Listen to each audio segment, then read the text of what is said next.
We can begin. Swamiji. Yeah. Hello everyone. Welcome to the discussion on Yoga Sutras. This meeting will be recorded and it will be posted on YouTube. If you have missed any of the previous discussions on introductions to the Upanishads or the Vedas, please feel free to go to YouTube. You can find it over there. Also, please mute yourself when Swamiji is talking, and you can unmute yourself whenever you have questions. Please feel free to ask questions. I'll hand it over to Swamiji. This meeting is being recorded.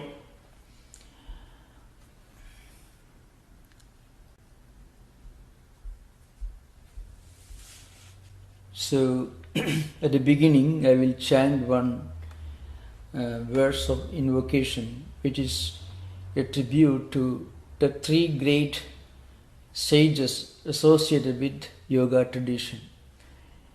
Stuve Patanjalim Vyasam Shankaram Chamunitrayam Kartra Sutrasya Bhashyasya Karma Vivaranasya Cha. This is the Sanskrit verse. I should try to explain in English. So my obeisance, my respects to these three great sages. Munitrayam is the word used in Sanskrit, which means these three great saints or sages who are associated with yoga tradition. There are many scholars and saints and sages who are associated with yoga tradition, who come as a succession of teachers and students of yoga tradition. But there are these three sages, that is Patanjali, Vyasa and Shankaracharya. So Patanjali is the author of Yoga Sutras. So Katra Sutrasya Bhashyasya Kramat Vivaranasya Cha. Patanjali is the author of Yoga Sutras. There are altogether 195 Yoga Sutras. Sutras, the word sutra in Sanskrit means a thread. It also, technically in the Vedantic hermeneutics in general, it means a pithy statement. It need not necessarily be just a sentence. It could be a sentence sometimes, it could be a phrase, it could be a word, it could be even some letters. So, sutra is a very interesting expression. I think no other religious or philosophical tradition has got this unique mechanism of expressing a lot of great ideas in just a few words or one word or a few letters. To give an example, towards the end of Panini's Vyakarana Sutras, is a sutra. Now you may go crazy if you don't understand the meaning behind. Patanjali himself has written Mahabhashya, a huge, several volumes, it comes in several volumes, symmetrical verses. On this particular sutra, what it implies, in Sanskrit grammar. Of course, I am not going into that subject, it's an entirely different area. So, Panini is the author of these Vyakarana Sutras, and Patanjali also wrote a huge monumental work, a number of volumes together on Sanskrit grammar. So, we'll deal with that later. So, the first name in yoga tradition is Patanjali. So, in other words, those of you who stand on your head or do different physical postures, you don't know perhaps that you are actually practicing a kind of physical exercise which Patanjali mentioned only in one single statement. Patanjali made 195 statements. It's called Sutra. Sthira Sukham Asanam. That is the only sutra which has relevance to Hatha yoga, with yoga, whatever you learn in yoga studios. For Patanjali, asana means a series of physical exercises which helps you to sit for a long time with a perfectly relaxed mood, continuously for a long time, keeping your spinal cord, your neck and your head on a straight line. So that you can meditate properly. So that's about Patanjali's Sutras. So those of you who are interested, you can ask more questions. I'll be happy to answer during the interaction. So Patanjali is the first name, the author of the 195 Sutras, divided into 4 chapters. In the printed book, you will find Samadhipada, Sadhanapada, Vibhudipada, Kaivalyapada. Samadhi means concentration. Sadhana means practices. Vibhudi means the powers, the results, the consequences, the physical and psychological and spiritual benefits that you derive by practicing this yoga. Yoga here means a series of spiritual and psychological practices. That's give by way of definition to yoga as such a speak. The second chapter is called Sadhanapada, is practices. First concentration, chapter 1 concentration, second chapter practices. The third chapter is Vibhudi. Vibhudi means consequence of the results. And the fourth chapter is Kaivalya, means emancipation, liberation and so on. So Samadhipada, Sadhanapada, Vibhudipada, Kaivalyapada. The chapter on concentration, the chapter on practices, the powers or the benefits derived by practicing yoga, and the last one, the chapter on spiritual liberation. Now, if you look at these, the names of these chapters, you will be puzzled. The first one deals with samadhi, concentration. The second one deals with practices. The third one, the results or consequences. And the fourth one, liberation. The order in actual spiritual practice will be slightly different, because in ancient Indian Gurukulas, students used to memorize these 195 sutras according to the way of traditional schools. They used to slightly change the order of the chapters. That means first you practice, then the results, and then the concentration, and then the liberation. Always the last one is liberation. So in actual spiritual practice, Sadhanapada comes first, the chapter on practices. The results, Vibhudipada second. The concentration, which is the result of these practices, Samadhipada, and liberation. In the Gurukula system, we were first taught Sadhanapada, practices, then Vibhudipada, then Samadhipada, then Kaivalyapada, which the order I am going to practice here.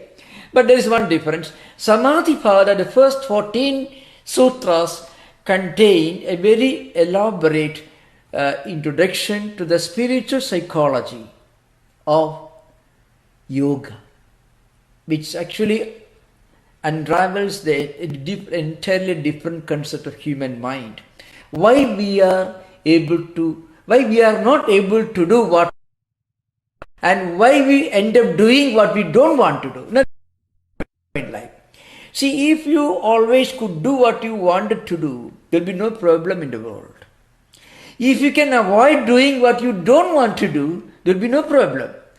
The problem always arises because you end up doing what you don't want to do, and you end up not doing what you want to do. So actually this problem is resolved in only one known system of branch of knowledge or learning, That is only in Patanjali's system. He gives a very wonderful exposition. He human mind, which though I am not a, but I did have the opportunity to study psychology as part of my academic curriculum, and that brief introduction to Western psychology. So my understanding is Western psychology stops a long distance away from where Patanjali begins. Patanjali only begins where modern psychology stops. See, modern psychology can give a medicine which can only postpone the problem by benumbing the mental system. So psychology, psychiatry can only postpone the problem. The problem will return with greater force. But Patanjali really explains how we can start a new life right now, today, if you really want and if you are ready to take the burden. So, first one is this sadhanapada, then vibhudipada, then samadhipada, and then kaivalyapada.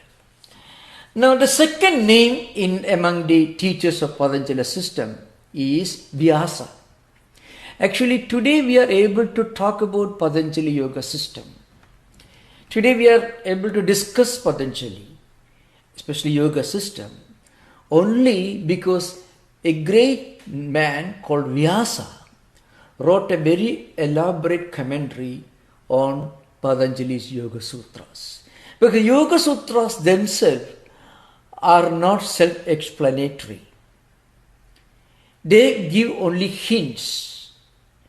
So maybe several centuries later, after maybe Patanjali's Yoga Sutras are placed sometime in the middle of the second millennium, according to some historians, sometime they place around 9th century BC, they bring it forward to modern times, 9th century BC.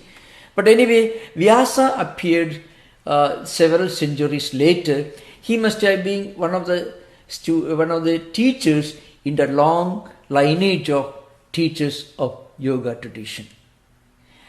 So he wrote a bhashya. So sutra means, alpaksharam asandigdam saravat vishwatu mukham astobham anavadyam cha sutram sutravido viduhu. This is the traditional interpretation of what a sutra means. It should contain a lot of meaning, loaded with meaning. It should be very brief, and it should, once you understand the meaning, it should certainly leave no doubt, and it should be capable of expanded interpretation, leaving no doubt in your mind once you understand it. Bhashya means an exposition of a system of philosophy, the essence of sutra literature. That is bhashya means. So, now after Vyasa, the well-known, the famous Advaita philosopher Shankaracharya, in 8th century he wrote a sub-commentary on Vyasa's commentary on Patanjali Sutras. It is called Vivarana. So it's called Vyasa Bhashya Vivarana. Vivarana is the name of the book he wrote. Now, why I am making these statements? You see, when you study Yoga Sutra, if you really want to get a feeling, when you get to know of these great spiritual names, great preceptors and teachers behind the yoga tradition, and when you read Yoga Sutras, or when you go visit the yoga studio next door to you, you feel you are actually joining distinguished company. Really. That is one advantage, because you are actually becoming part of an ancient spiritual tradition which has produced such great saints going back several millennia before Christ. That's the uniqueness of it. Now, this much about by way of introduction. Stuve Patanjalim Vyasam Shankaram Chamunitriyam Kartru Sutrasya Bhashyasya Krama Vivaranasya. This is the invocation. Now, I must say a few more things about Patanjali, the order. Patanjali is a well-known figure not only in yoga tradition but also, as I mentioned earlier, in this tradition of Sanskrit grammar, is the author of the most authentic exposition of Sanskrit grammar. It runs into several volumes in metrical form, and it is an exposition of the original, again, sutra literature of Panini. And then Patanjali made another great contribution.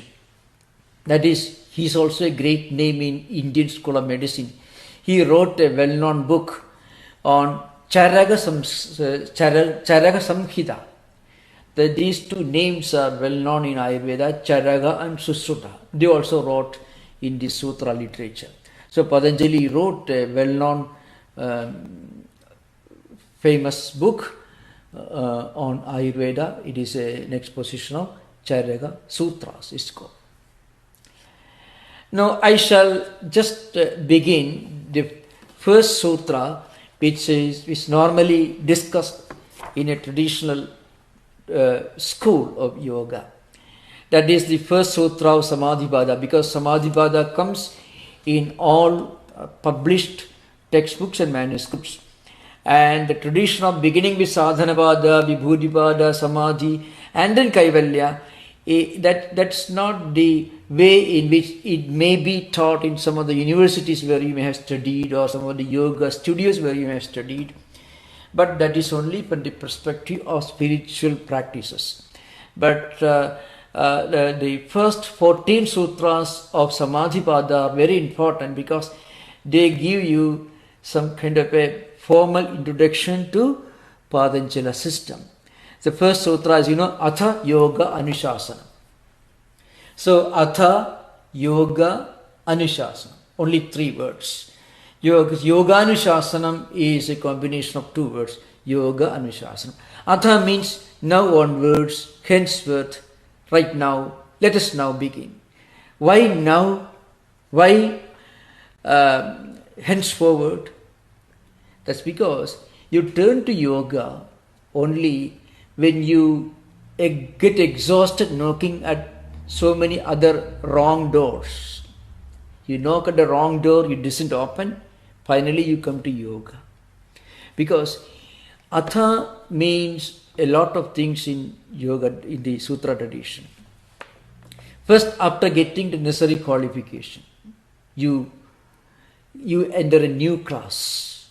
That's one meaning. Another meaning is, in the context of yoga, you cannot really study Yoga Sutra, or you cannot really study any spiritual literature unless you have come to a conclusion that this is something worth experimenting with.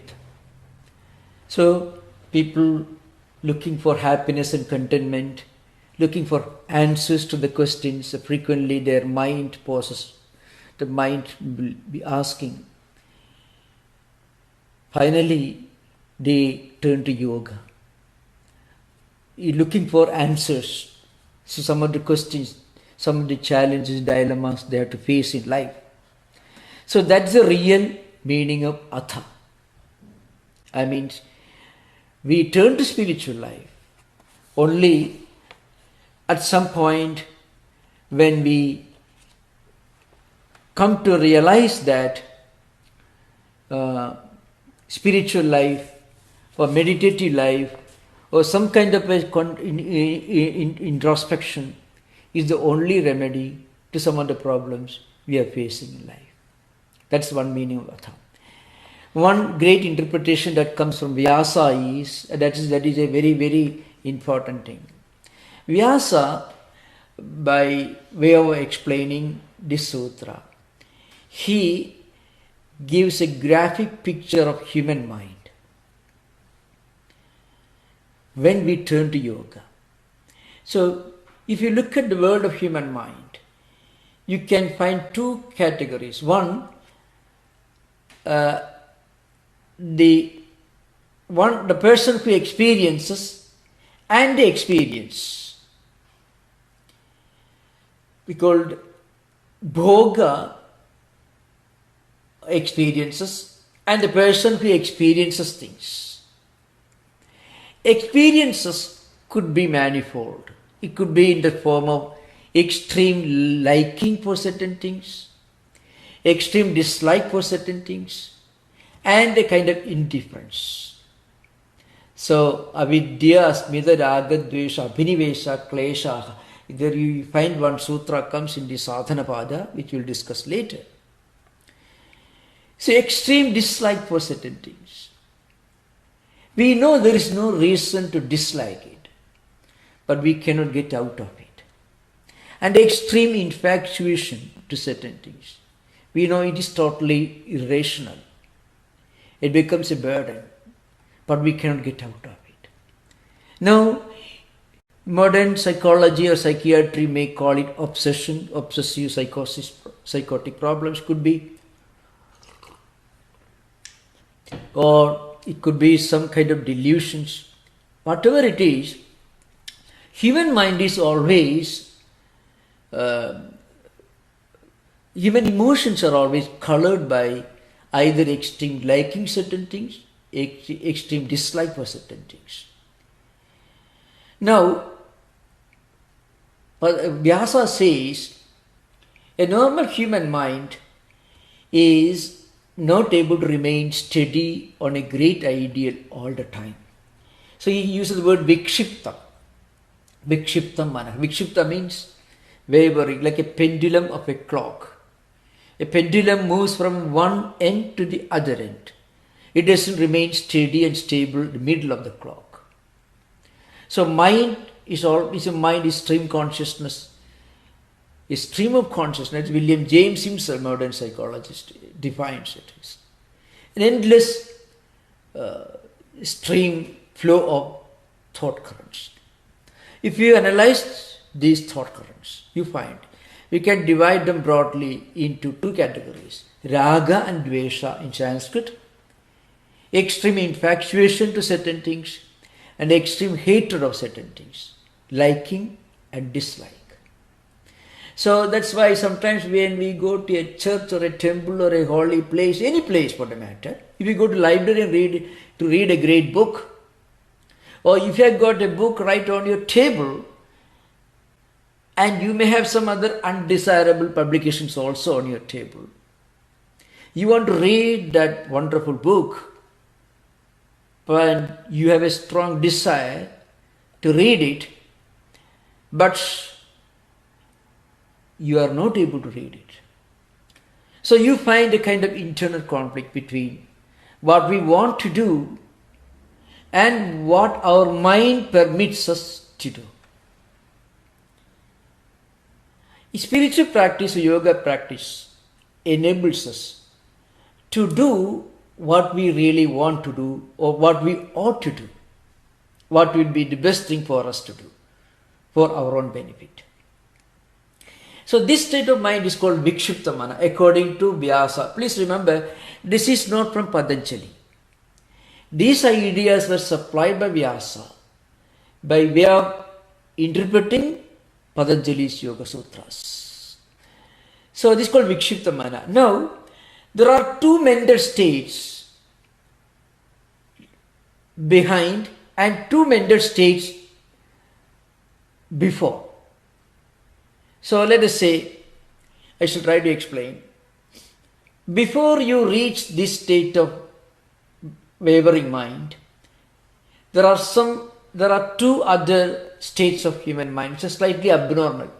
We call it, kshiptam and mudam. These are two terms used by Vyasa. Kshipta means restless but inactive. Sometimes active, sometimes inactive. Mudam means full of confusion but totally what we call tamasic, full of inertia, not able to do anything. These are two states which Vyasa refers to, which we are not going to discuss because they are abnormal states of human mind. But the normal states of human mind,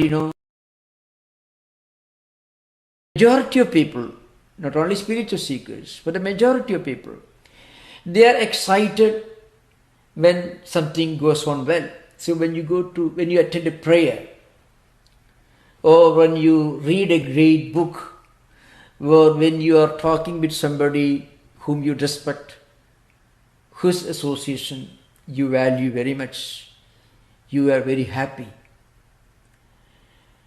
Or when you are participating in some kind of prayer meeting, any ceremony, religious ceremony, spiritual ceremony, anything, you are very happy. But then after some time, you go back to your home and you feel you become a bit unhappy. So when you go back to your home, you become unhappy. When you are in the church, you are very happy. So mind again is called vikshipta.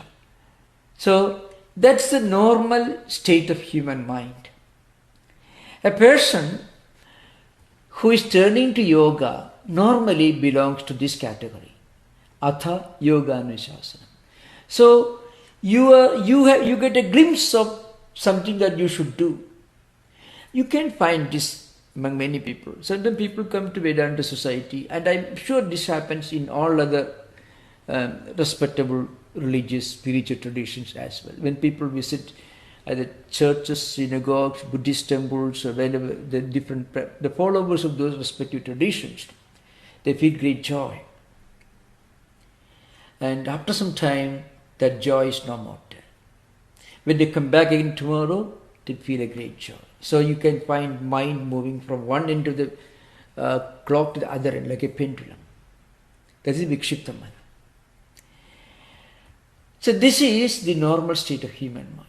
Of course, there are two other states which we will discuss in the coming chapters. That is called ekagram and niruddham. Ekagra state means a state of concentration, which is the result of a lot of spiritual practices according to yoga tradition. And niruddha state, which is the ultimate stage of spiritual practices, which we are going to discuss later.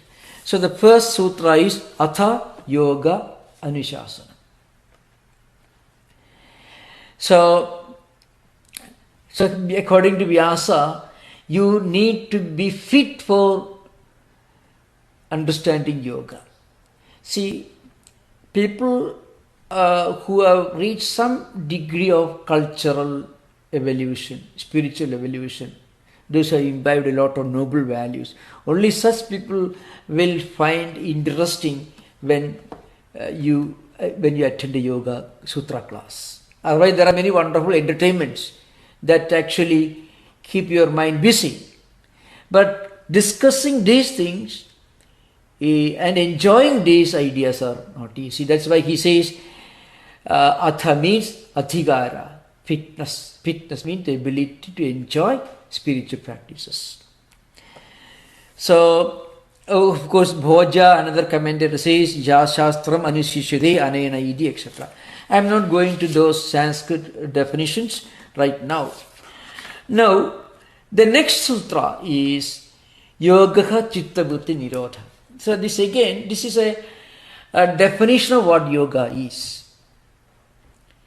The purpose of yoga is nothing. Yoga is that state of mind in which all the vrittis of mind are completely restrained. Now again, vritti we should know, I shall try to explain. Or yoga is the process of these vrittis. Now what is vritti? Once you understand vritti, the whole purpose of yoga becomes so obvious. In simple, plain English, let us say, emotions and feelings, both conflicting emotions and feelings, and also pleasant emotions and feelings, attitudes and aptitudes, or reactions, mental reactions to experiences from outside and also from our own mind, all can be clubbed together under this category, vritti.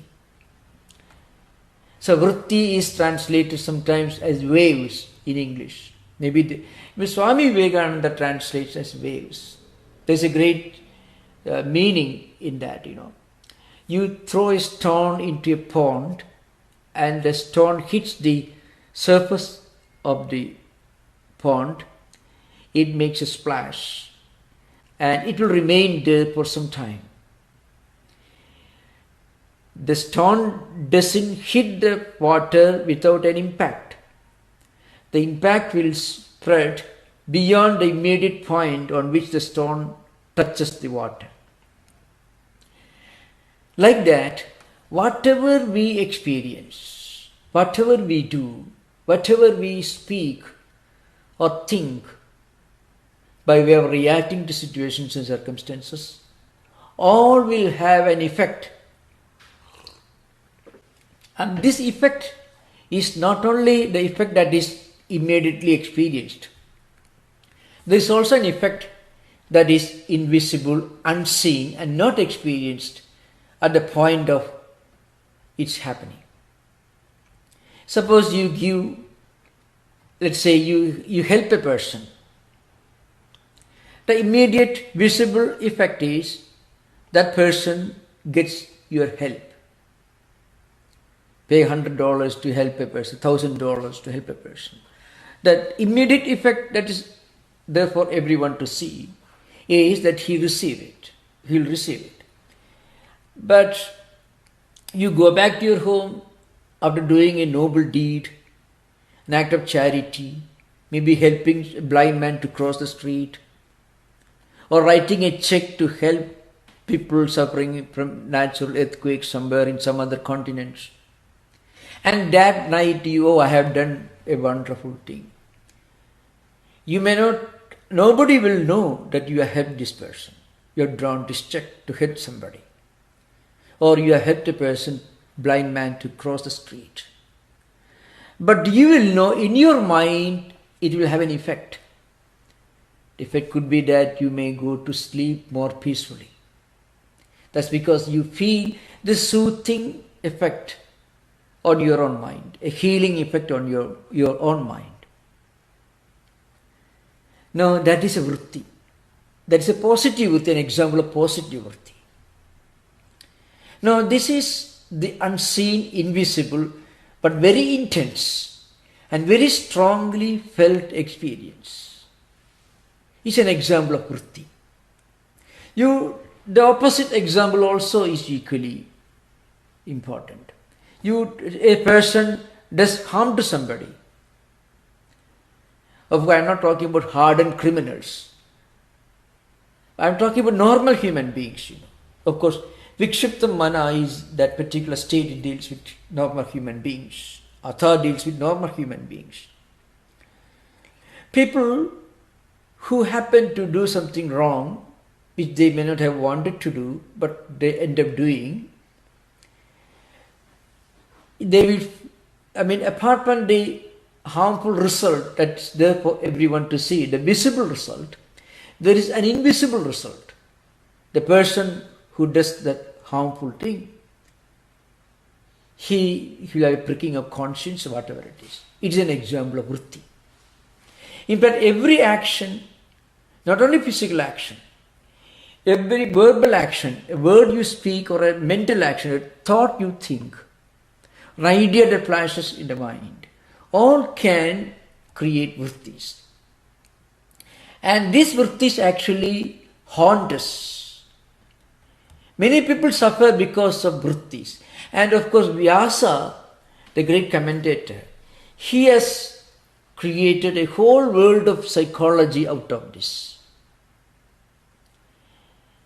A psychiatrist will tell you, he will hypnotize you, he will bring you back to your early growing years and then may try to unearth some childhood experiences and then give a medicine.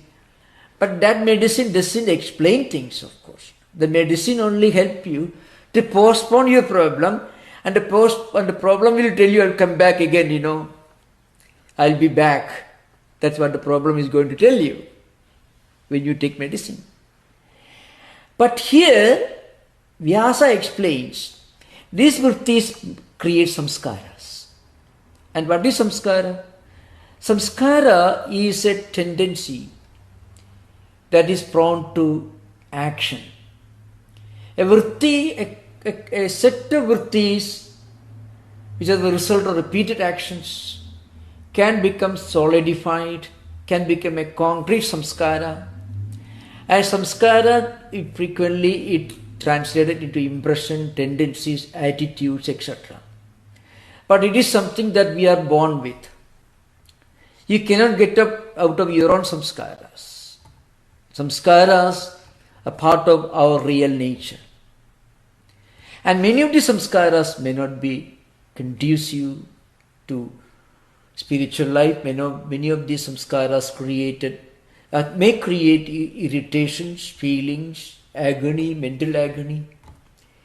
And many of these samskaras are responsible for certain problems of obsession and certain problems of delusions of reference, delusions of persecution.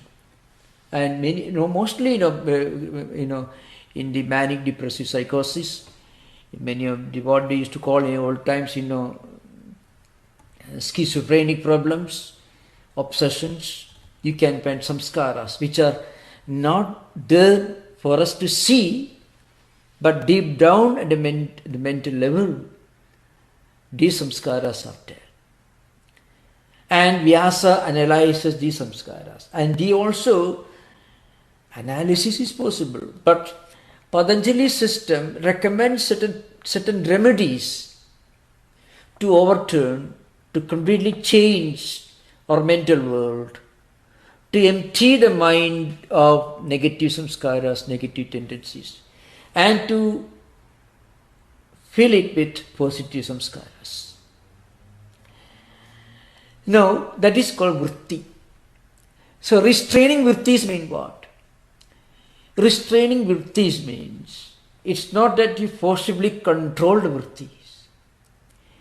These vrittis or the vrittis can be restrained by manipulating the mental world.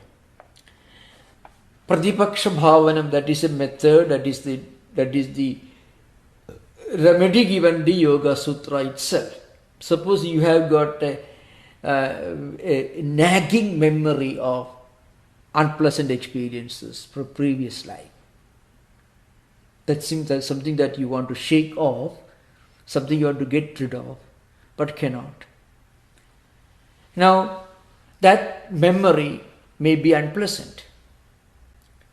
Now, you cannot just wish away that memory. It won't go away. But you can counteract the force of that memory by creating a counter force. Pratipaksha bhavana means, suppose, let us say somebody who is suffering from greed, to give an example. Greed,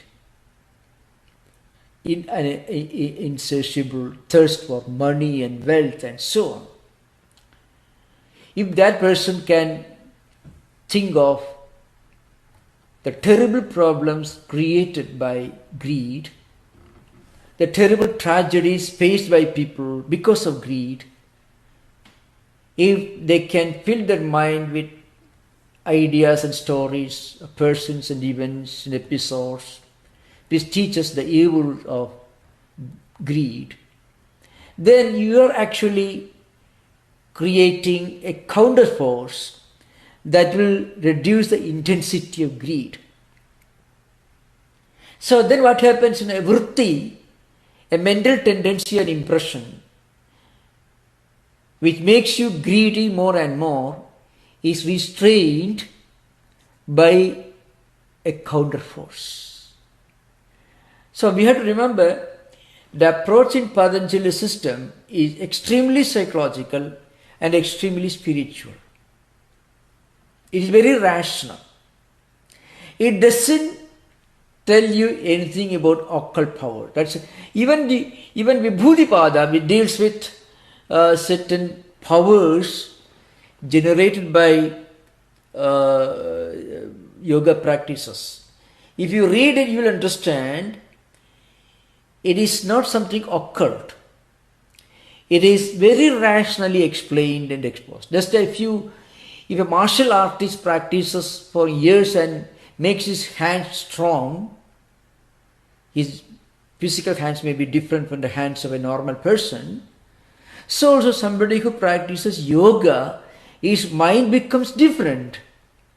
His mind develops certain faculties and skills, and it can be explained as scientifically, as rationally, as the powers of an athlete who can run faster than ordinary human beings, who can jump faster than ordinary human beings. So there is a very rational, scientific and totally non-occult explanation to the consequences of yoga in the Vibhudipada. That's what we are going to discuss in the coming sessions. So what happens? Yoga's chitta vritti nirodha. Yoga is nothing but overhauling, purifying, restraining, and eventually transcending vrittis. And what is chitta? Chitta sabdena antakaranam buddhim ubalekshati iti vajaspadi tattva vaisharathi. So you have to please remember something very interesting. Yoga Sutra literature is so vast, much more profound than anything that you can read by way of modern simple English translations. Yoga Sutra literature, the traditional Yoga Sutra literature is very vast. One is called Tattva Vaisharathi. So Tattva Vaisharathi is one of the, written by Vajaspati. Vajaspati was a great Vedantin who wrote Bhamadi Tika and Shankaracharya's Brahma Sutras, who lived sometime in the 9th century AD. Just maybe 80-90 years after Shankaracharya. So he wrote a well-known book called Tattva Vaisharathi. So there Vajaspati writes, Chitta sabdena antakaranam buddhi ubalekshati. Idi Vajaspati. You know why I am quoting the ancient scriptures? And there is a very important reason. When it comes to science and technology, the latest book is more authentic. When it comes to yoga and philosophy, the earlier the better. That's a very important reason we should remember this criterion. When it comes to the interpretative books on yoga, the earliest book will be the best. The earlier, the better. Because these great teachers who come in the long succession, the line of succession of yoga teachers, they expounded this yoga in such a scientific, rational language. And their understanding of the human mind was so profound. Of course, I agree with you, if you want to learn technology, information technology, or artificial intelligence, or physics, or chemistry, the latest books may be the most authentic. When it comes to yoga, the earlier classical works of the great sages who practice yoga, their books are, the earlier the better, much more authentic.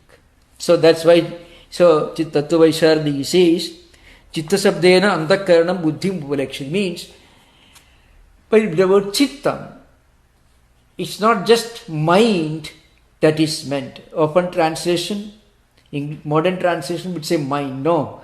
Mind is only one of the 4 compartments of a mental mechanism. It's called internal organs or antakarana in Sanskrit. And this antakarana, this mental mechanism, has got 4 compartments, of which mind is just one of the 4. Mind functions as a speculative faculty of this mental system. Buddhi is the deciderative faculty. When you decide something, that is intellectual buddhi. Mind always, well, this way or that way. This is right or that is right. There is always sankalpa and vikalpa. Mind thinks this way and immediately it thinks differently. Buddhi means intellect. It decides this is the right thing to do. And chittam means the repository of memories and impressions. Storehouse. The platform, the storehouse in which all these memories are stored. Aham is the 4th one. It means the identification I am. To give an example, suppose you are seeing in front of you in semi-darkness a picture or image, and you mistook that picture, you mistook that image to be a human being, and when you come close to it, you understand it is just a statue. So before you decided, before you really found out it is a statue, your mind was wavering whether it was a human being or something else. When you come very close to it, you understand it is a statue. When you remember, I have seen this statue last week or yesterday, it is a memory that is functioning. And when you identify yourself as the one who saw the same statue yesterday, your aham, the ego system is functioning. So according to the great commentator Tattvai of Vachaspati, who wrote Tattvai, this chitta means the entire mental world, mental mechanism. That means yoga is nothing but restraining, overhauling, purifying and transcending the vrittis, emotions and feelings which are accumulated in our mental world as a whole. That is the meaning of chitta.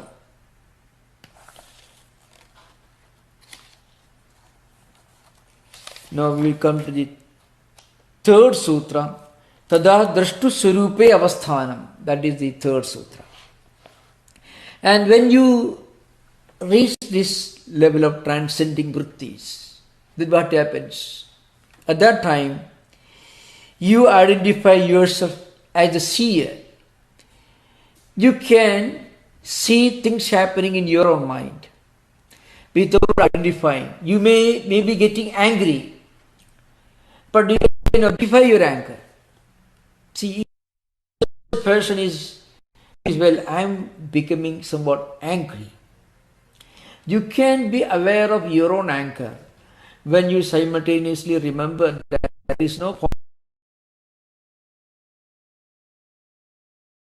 with your anger. When you identify yourself with your anger, then you don't see anything wrong in being angry. When you are able to watch your own anger,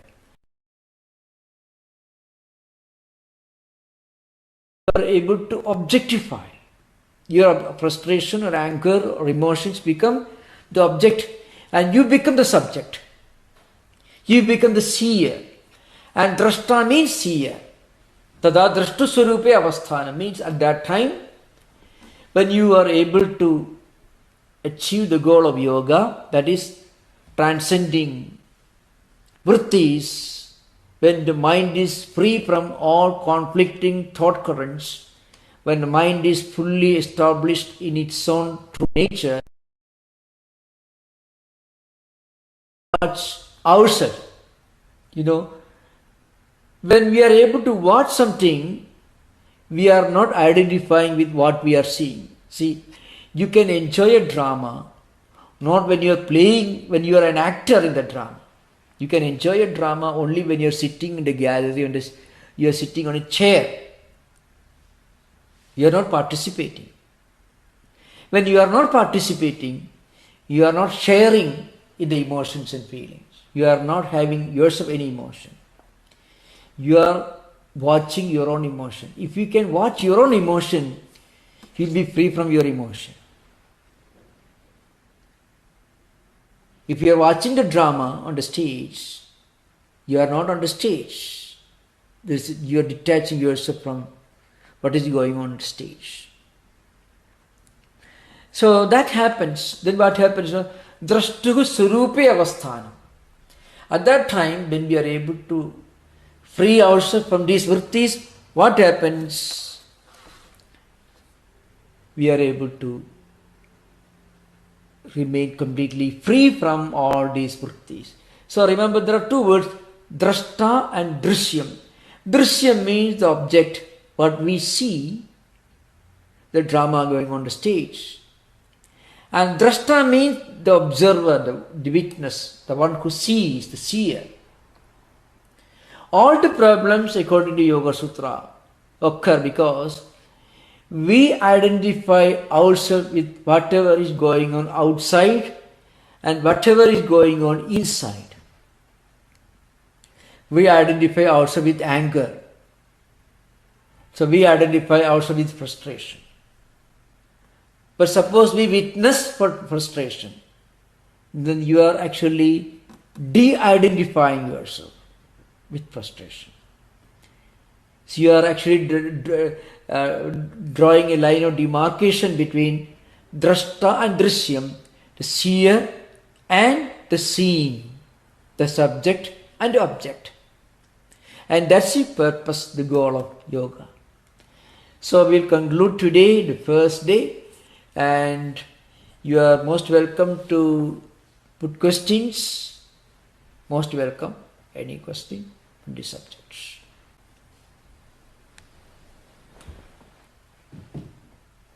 Hari Om Swamiji.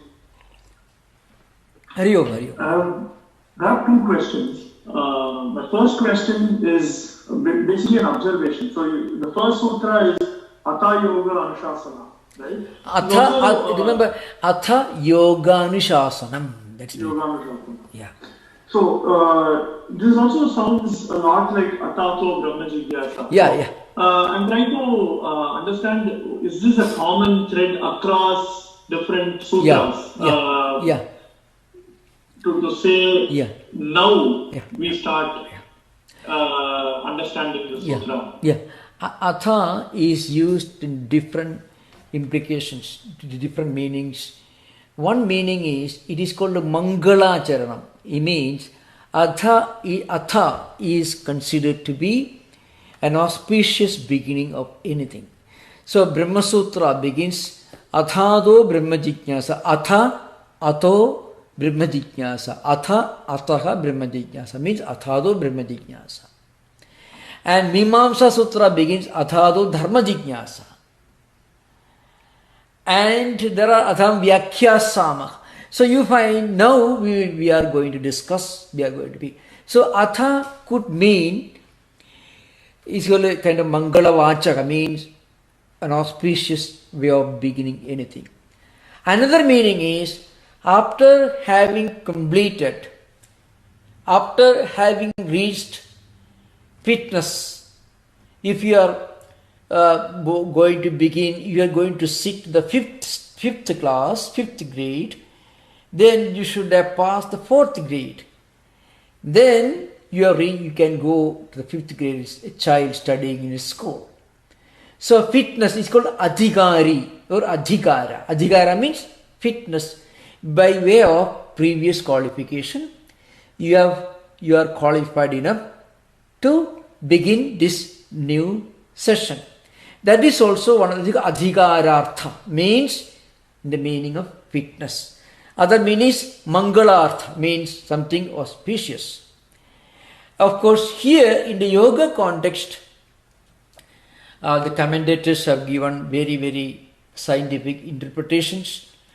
Yoga Sutra is a little more rigid because it is a closed lineage, unlike Brahma Sutras, Vedanta and other Nyaya Sutras and other Mimamsa Sutras, they have got different interpretations from different angles.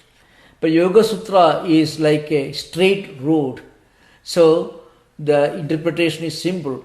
After you have become qualified to enter this new path of inquiry, that's the meaning of Atha here. And Swamiji, as a follow-up, what is the adhikara or qualification that we have earned for us to learn this from you? Actually, you are sitting right there listening to this class.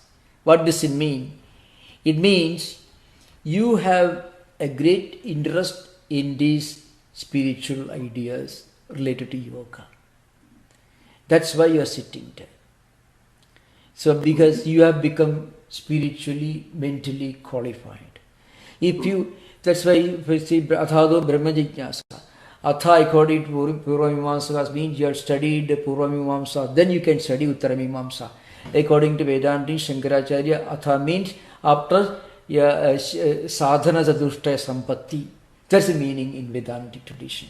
So, atha here means when you reach a point where we are looking for something higher, something that we should aspire for. That is the real adhikaritvam in Sanskrit, means fitness. So, you will understand this according to Puramimamsakas, according to Jnana Karma Samuccayavadins, Athado Brahma Jignasa means Athadar means you have finished all the Puramimamsas, all the karmas, all karmaganda. Now you can begin inquiry into Brahman, Jnanakanda. You got it. But according to Vedanta, what it means, you have already acquired this state of renunciation, Nityanitya Vastu Viveka, Ihamutra Bharabhoga Viraga, Samadhi Sakal Sampati, Mumukshutum, all these spiritual qualifications of mental restraint, renunciation, a strong desire for liberation. When you have attained all these qualifications, you are ready for Brahma Jignasa. That is the meaning of Atha according to Advaitins. So here it means, okay, come on. Yeah. Swami, the next question was, so the third sutra you said that once a level of transcending the vrittis is attained, then you begin to non-identify and you see, you identify yourself as a seer, you see everything objectively. Now, here when you were talking about the emotions, you were talking about the negative emotions, like say anger for instance. What about the positive emotions, like compassion? Do we non-identify from that as well? Yeah, I would make one suggestion, right now we have started the class today. So as the classes progress, you find many of the questions that we may be asking today get automatically answered. Okay. See, that's an important point because when we begin this new session, it's possible at the beginning we may have all these doubts. But slowly you find as we progress, many of these become automatically answered. In one context, Patanjali says, it's a very striking language. He says, all these spiritual disciplines, including yoga, are just like removing obstacles. That gives the example, or suppose you have you want to irrigate the field and there is a river or a pond nearby and you want to cut a canal from the nearby river and connect that canal with the field which you want to irrigate. Okay? Now what do? You cut a canal. So what you are actually doing is you remove all the soil. That part of the soil is removed, it becomes a canal and water flows. So, if you are a sculptor, if you want to make an image of Buddha, you have got a granite stone block in front of you. What do? You remove, you chisel out all unnecessary parts of the granite. And what you get as a result? You get this Buddha's image. So like that, all spiritual practices are nothing but removing the obstacles that stand in the way of our discovering, our self-discovering our own true nature. That is why Surupe Avasthanam, Tada Drashtu Surupe. Drashtu is a Sashti Vibhakti of Drashta.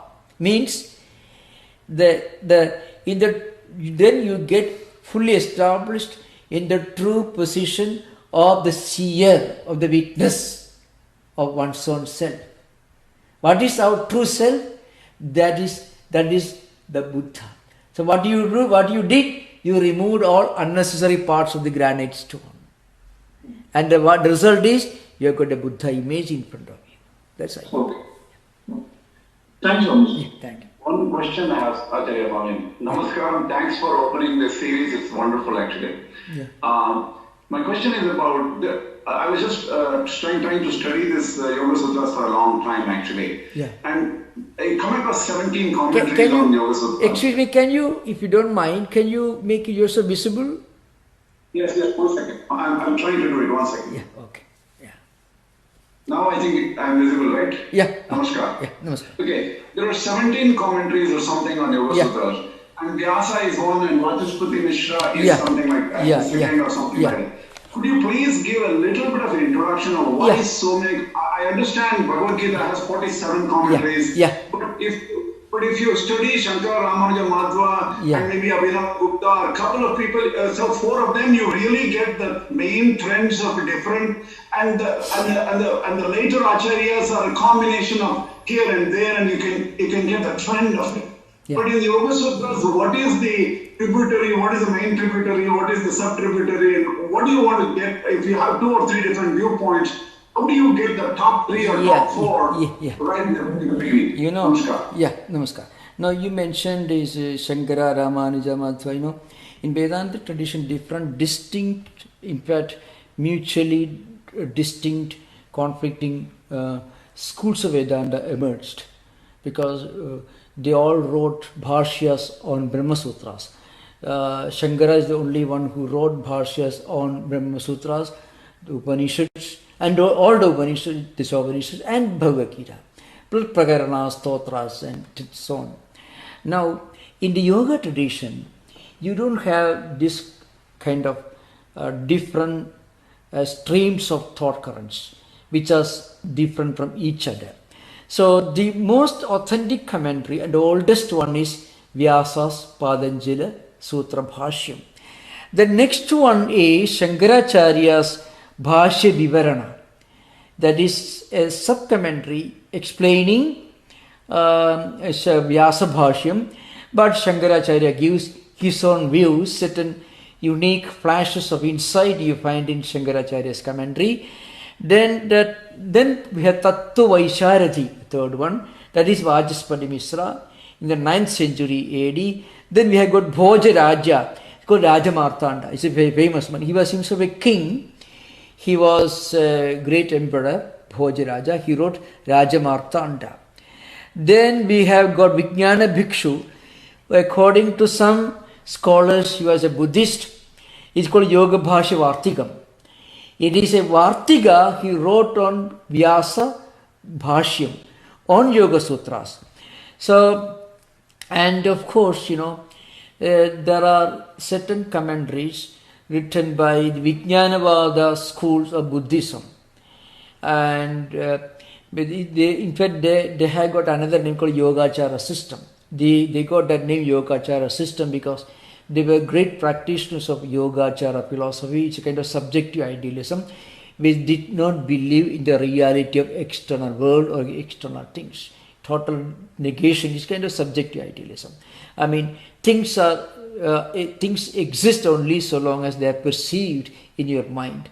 Of course, those volumes are not so closely studied, but they are very important.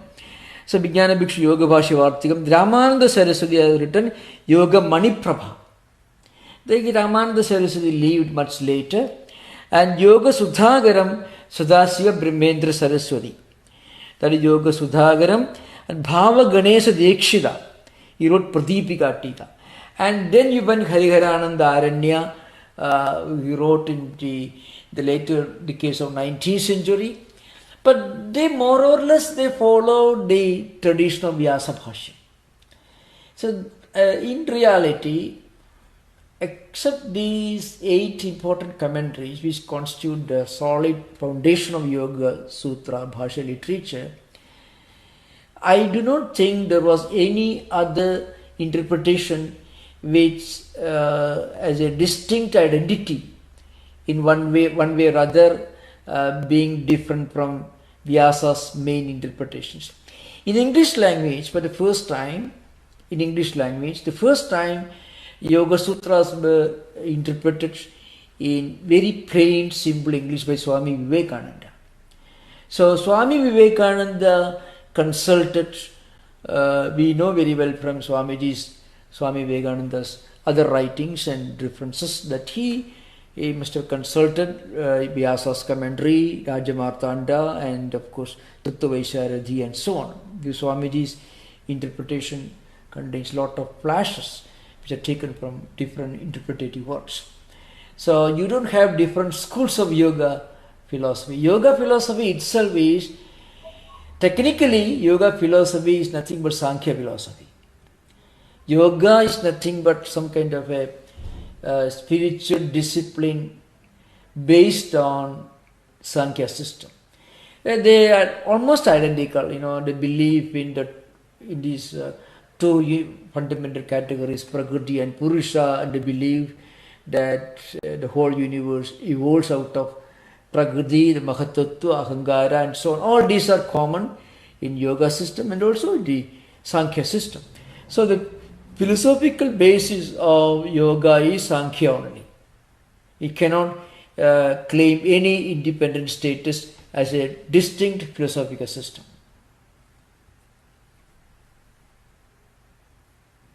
We don't have a book in the yoga tradition comparable to Sankhya-karika of Ishvara Krishna, nothing we don't have. It's all philosophically, it is just an extension of Sankhya. Except that this is a Seshwara Sankhya, not the Nirishwara Sankhya. Yeah, this is Sweshwara Sankhya. Yeah. Nirishwara Sankhya is not very, it doesn't have any scriptural foundation because, Kabila Sutras are not yet found, not discovered. We all depend upon Ishvara Krishna Sankhya-karika as the only and the earliest available scriptural basis. Kabila Sutras are not, at least not in full form, not yet available, not even manuscript form. Thank you, Namaskar. Thank you. Thank you.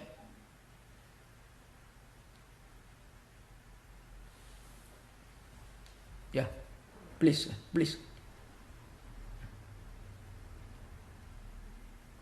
Namaskaram, Swami. Namaskaram. So my question is, what should we expect to learn from Patanjali Yoga Sutras that will directly impact the way we connect our life starting Monday, tomorrow morning?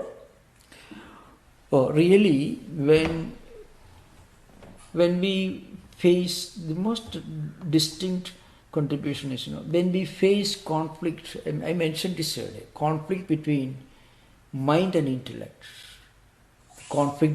People face this conflict. They want to do certain things. They have a strong, sincere desire to do certain things or not to do certain things. So once we understand the forces of emotions and feelings, the mystery, the mysterious functions of emotions and feelings, which actually create mental block. Mental blocks can be properly understood in the light of Patanjali's analysis. See, at psychological level, when you understand the problem, there is a lot of chance. There's every chance that you may get out of that problem. Once you understand, this is the reason why I feel this way, this negativity or anything, But this is how mind normally functions.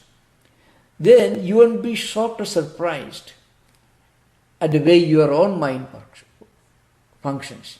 Then you will be able to manage your mind. So when we are not at all aware of the mysterious ways of the mind, and then we confront the problem at the mental level, then it becomes a serious problem.